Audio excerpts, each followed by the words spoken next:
hasilnya ya bun ya. Mau saya kasih gula.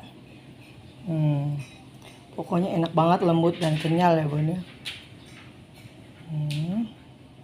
Tuh.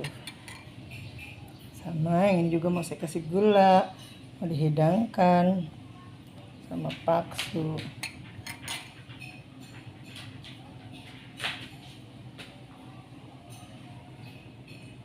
Pokoknya mantul luar biasa ya bun ya.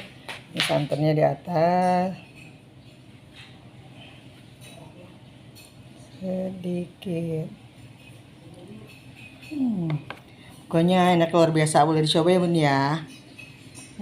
Saya ucapin banyak terima kasih yang sudah menonton sampai selesai ya bun ya. Bantu like, komen, dan subscribe-nya jangan lupa. Ini nonton sampai habis dari awal sampai akhir bagaimana cara pembuatan bubur sumsum yang lembut banget tapi kenyal lembut gimana gitu. Pokoknya mantul dah bun ya.